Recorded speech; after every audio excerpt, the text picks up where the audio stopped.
baju merah semua lagi cerah ya Lose. Benar, Kenapa Lose. itu Lose? Ada acara apa ini? Wah, ada yang ulang tahun Lose. Oh, ulang tahun kapan? Minggu lalu Oh, Lose. minggu lalu. Siapa yang ulang tahun ya?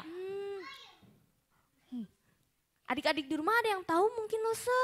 Oh, siapa ya kira-kira ya yang ulang tahun? Siapa Lose? Negara kita Lose. Oh, ternyata bangsa Indonesia berulang tahun yang keberapa ya? 75. Kalau begitu semua kita sama-sama katakan merdeka, merdeka, merdeka. 3 kali ya. Semua semangat. 1, 2, 3. Merdeka, merdeka, merdeka. Ya, sebelum kita memulai ibadah kita di hari ini, mari kita berdoa terlebih dahulu. Kita satu di dalam doa. Tuhan Yesus yang baik, kami bersyukur kalau Tuhan sudah menyertai kami semua, menjaga kami, bahkan juga Tuhan telah memberkati bangsa Indonesia. Kami bersyukur dan hari ini kami mau memuji Tuhan. Biarlah kiranya Tuhan memberkati ibadah kami dari awal sampai berakhirnya. Di dalam nama Tuhan Yesus kami berdoa. Haleluya, amin. Mari kita menyanyikan pujian dari terbit matahari.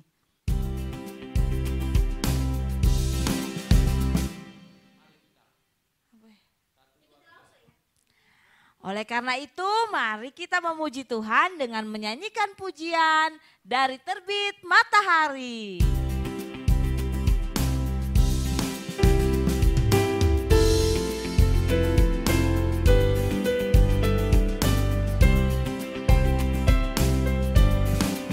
Dari terbit matahari sampai pada masuknya, biarlah nama Tuhan dipuji.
lanjut ke lagu kedua ya. Kita nyanyikan Laskar Kristus.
Shalom, selamat pagi anak-anak sekolah minggu Gereja Kristen Kalam Kudus Indonesia dimanapun kalian berada. Bersyukur kalau pada hari ini kita boleh kembali mengadakan kelas sekolah minggu online. Sebelum kita bersama-sama mendengarkan cerita firman Tuhan, mari kita bersatu hati, kita mau berdoa terlebih dahulu. Bapa di dalam kerajaan surga, kami bersyukur kalau pada hari ini kami boleh mengadakan kelas sekolah minggu online. Terima kasih untuk puji-pujian yang begitu indah yang sudah boleh kami naikkan bersama-sama. Dan pada saat ini kami akan mendengarkan kebenaran firman Tuhan. Oleh karena itu, tolonglah kami agar kami boleh mengerti apa yang menjadi maksud pemberitaan firman Tuhan pada hari ini.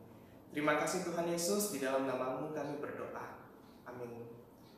Sebelum Lause memulai cerita firman Tuhan hari ini, Lause ingin menanyakan satu pertanyaan sederhana kepada anak-anak. Apakah kalian pernah mengalami sesuatu yang tidak dapat kalian lupakan? Nah, pertanyaan ini penting karena hari ini Lause akan menceritakan salah satu tokoh Alkitab yang pada waktu itu masih muda dan di dalam usianya yang muda, Tuhan mengizinkan dia untuk mengalami sesuatu yang tidak dapat dia lupakan. Kira-kira siapa sih tokoh Alkitab yang akan Lause ceritakan kepada kalian? Kita akan bermain sejenak ya untuk menebak siapakah tokoh ini.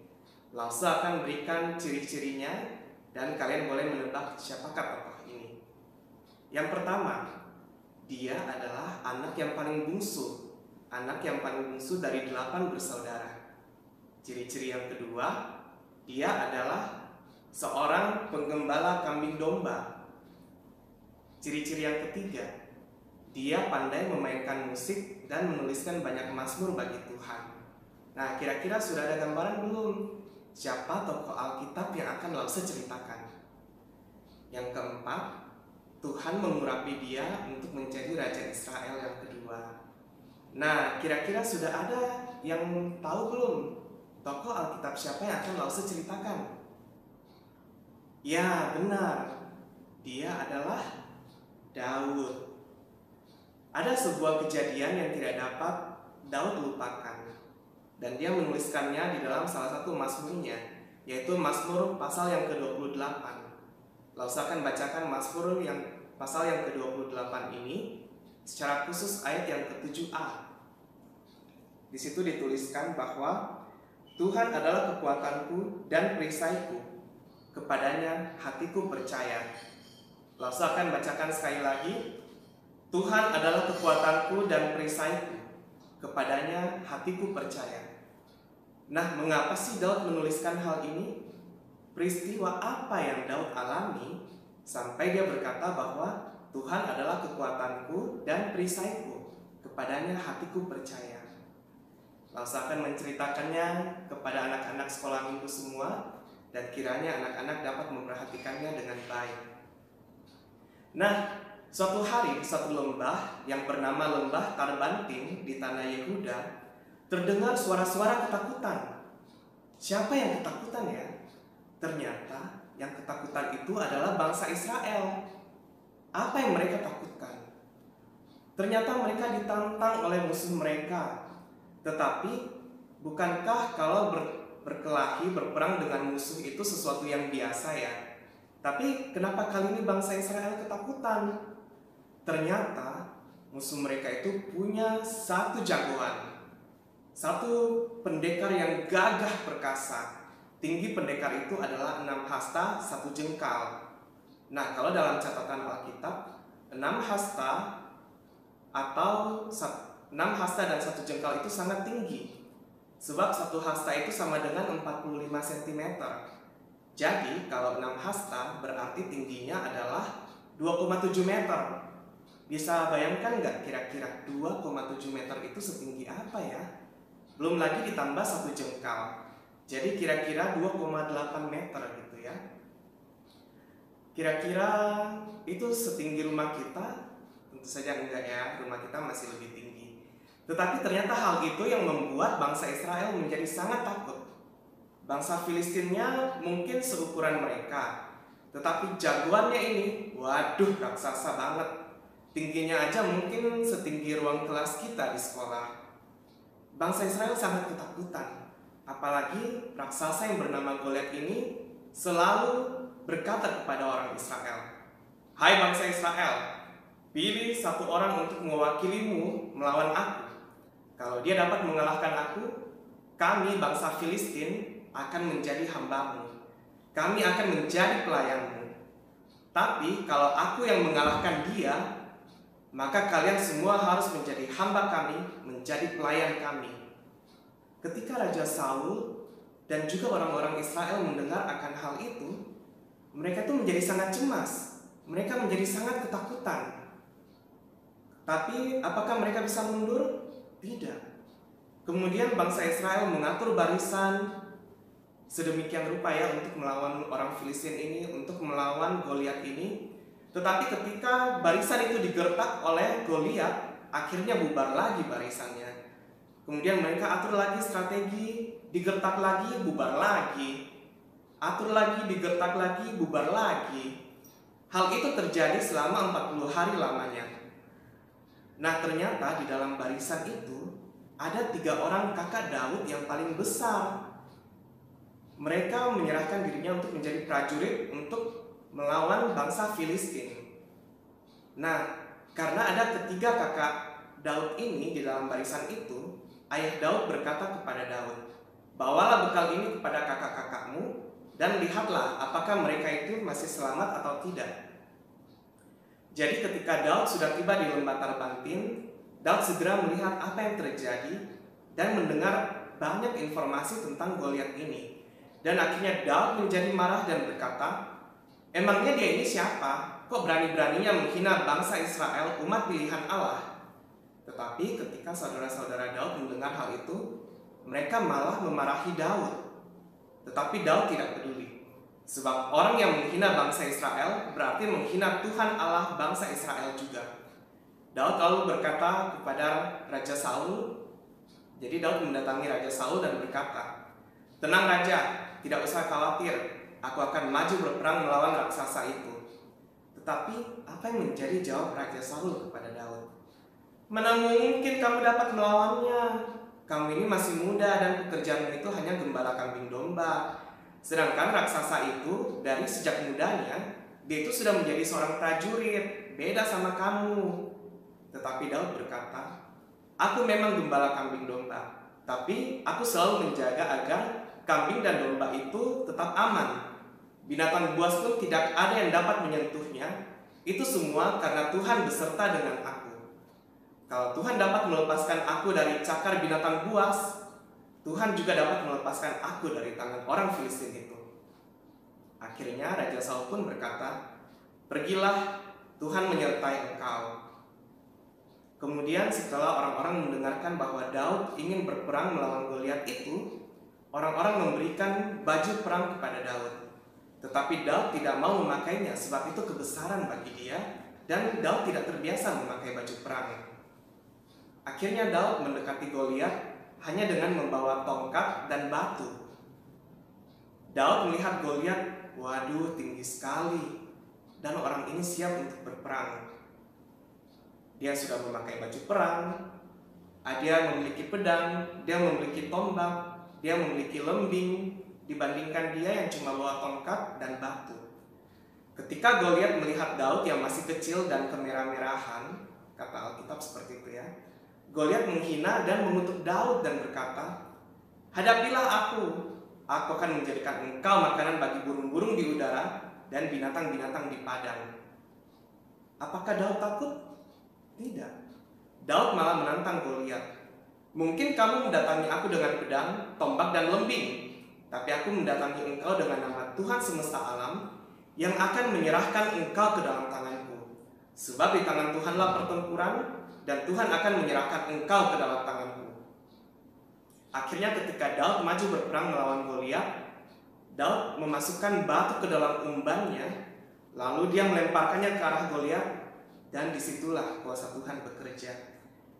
Ketika batu itu kena ke Goliat, Goliat pun jatuh dan mati.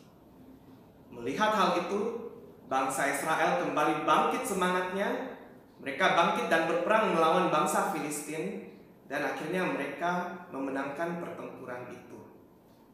Nah, itulah hal yang tidak dapat dilupakan oleh Daud, dan dia menuliskannya di dalam Mazmurnya pasal yang ke-28 ayat yang ke-7a. "Tuhan adalah kekuatanku dan perisaiku, kepadanya hatiku percaya." Hal itu tidak akan dilupakan oleh Daud, sebab Tuhan telah menjadi kekuatan dan juga menjadi perisai bagi dia. Pernah gak sih anak-anak berpikir, kenapa ya Daud mau maju berperang melawan Goliat? Padahal Daud tahu bahwa Goliat itu tingginya bisa sampai 2 atau 3 kali dari tinggi dirinya sendiri. Goliat itu raksasa, tidak ada yang berani melawan dia. Tetapi mengapa Daud berani? Daud mau berperang melawan Goliat karena dia tidak tahan mendengar Goliat menghina umat pilihan Tuhan. Orang yang menghina umat pilihan Tuhan berarti menghina Tuhan juga. Walaupun Daud kecil, tetapi dia tidak takut, sebab dia mengenal siapa Tuhan, dia tahu siapa Allah yang dia sembah, dan dia percaya bahwa Allah akan beserta dengan dia ketika dia akan berperang menghadapi Goliat. Nah, anak-anak, mungkin saat ini kita tidak sedang berperang melawan raksasa yang menghina nama Tuhan. Tetapi tanpa kita sadari, ada beberapa hal yang kadang membuat kita itu menjadi takut. Contohnya dalam situasi yang kita hadapi saat ini, berkaitan dengan virus corona gitu ya. Kita itu kadang takut kalau virus corona ini tidak ditemukan obatnya, tidak ditemukan vaksinnya. Sampai kapan kita mau home learning gitu ya? Sampai kapan kita mau school from home? Atau sampai kapan kita mau belajar dari rumah? Ketika virus corona ini tidak berujung, bagaimana dong? Masa kita harus sekolah minggu online terus? Masa kita tidak dapat ke sekolah? Kita tidak dapat bermain langsung dengan teman-teman? Bagi kita yang mau pergi kursus, kita jadi takut ke tempat kursus. Jangan-jangan nanti di tempat kursus saya kena virus, saya sakit. Nah, apalagi kalau kita melihat berita ya, sampai minggu ini makin hari makin banyak orang yang positif dengan corona. Nah, itu bisa saja satu hal yang kita alami yang membuat kita takut dari sekian banyak hal yang membuat kita takut. Tetapi jangan lupa satu hal. Satu hal ini yang kita pelajari dari firman Tuhan hari ini, yaitu dari Daud. Kita belajar untuk percaya kepada Tuhan, karena Tuhan yang akan menjadi kekuatan dan yang akan menjadi perisai bagi kita, yang akan melindungi kita. Meskipun ada banyak hal yang dapat membuat kita takut, tetapi ada Tuhan yang senantiasa menguatkan kita, sehingga kita tidak goyah, dan Tuhan yang senantiasa melindungi kita. Nah, dari mana sih kita tahu bahwa Tuhan senantiasa menguatkan kita? Tidak perlu menggunakan hal-hal yang luar biasa. Cukup hal-hal yang sederhana yang sehari-hari kita alami. Setiap pagi ketika kita masih bisa bangun dan beraktivitas, itu adalah tanda bahwa Tuhan menguatkan kita. Tuhan masih memberikan kita tubuh yang sehat dan kuat untuk menjalani hari demi hari. Jadi kita harus percaya bahwa Tuhan yang kita sembah adalah Tuhan yang senantiasa menguatkan kita. Selain menguatkan kita, Tuhan yang kita sembah juga melindungi kita dalam kehidupan kita sehari-hari. Bagaimana caranya? Tuhan kan tidak terlihat. Bagaimana sih Dia bisa melindungi kita? Yaitu dengan memberikan orang tua di rumah untuk melindungi kita dari mara bahaya gitu ya. Kalau di sekolah, Tuhan memberikan bapak ibu guru. Kalau di dalam masyarakat, Tuhan memberikan bapak ibu polisi gitu ya, untuk mengatur keamanan sehingga kita boleh tetap aman dan kita boleh terlindungi dari orang-orang yang jahat atau orang-orang yang bermaksud tidak baik kepada kita. Dan masih banyak lagi cara Tuhan melindungi kita.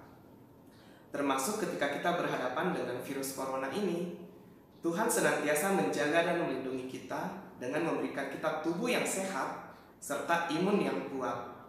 Yang penting adalah kita tetap percaya kepada Tuhan dan bersandar kepada Tuhan. Bagaimana caranya? Yaitu kita tidak boleh bolos-bolos sekolah minggu online. Walaupun masih online, tapi firman Tuhan tetap disampaikan. Oleh sebab itu, anak-anak harus tetap setia mengikuti sekolah minggu online ini. Kemudian kita juga bisa membaca Alkitab kita setiap hari. Kita boleh memuji Tuhan untuk karya Tuhan dalam kehidupan kita. Dan kita juga boleh berdoa mengucapkan syukur kepada Tuhan. Jika kita melakukan hal-hal itu menunjukkan bahwa kita percaya serta mengandalkan Tuhan yang Maha Kuasa, Tuhan yang perkasa, dan Tuhan yang senantiasa melindungi kita. Nah, oleh karena itu, mari kita menjadikan Mazmur 28 ayat yang ke-7a ini sebagai ayat hafalan kita. Oke, langsung akan tayangkan di sebelah ya. Oke, Mazmur 28 ayat yang ke-7a berbunyi seperti ini. Tuhan adalah kekuatanku dan perisaiku, kepadanya hatiku percaya. Mari kita ulangi sekali lagi. Mazmur 28 ayat yang ke-7a. Tuhan adalah kekuatanku dan perisaiku, kepadanya hatiku percaya. Pendek ya, gampang ya diingat ya. Tuhan adalah kekuatanku dan perisaiku, kepadanya hatiku percaya. Demikianlah ayat hafalan kita pada hari ini. Demikian juga cerita sekolah minggu. Lauser rindu agar anak-anak sekolah minggu Gereja Kristen Kalam Kudus dimanapun kalian berada, kalian boleh senantiasa menjadi anak-anak yang percaya serta mengandalkan Tuhan dalam kehidupan kalian sehari-hari. Sama seperti Daud yang senantiasa mengandalkan Tuhan.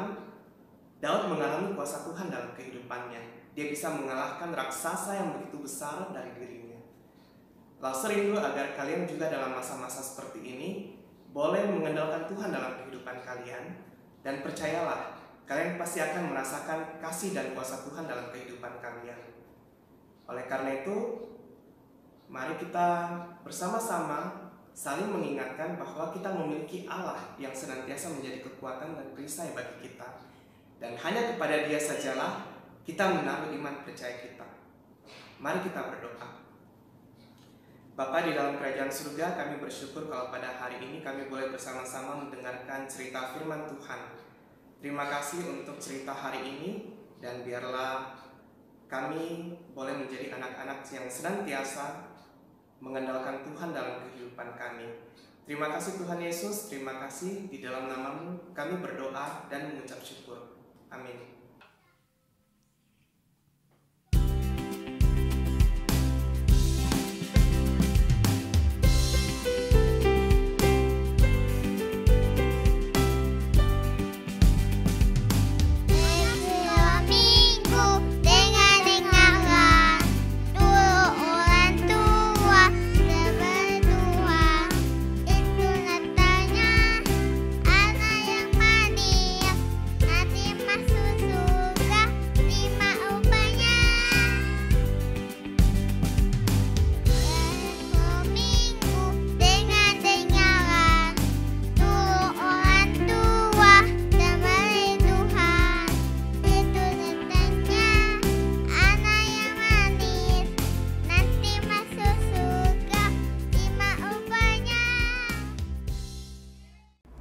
Selamat hari Minggu anak-anak.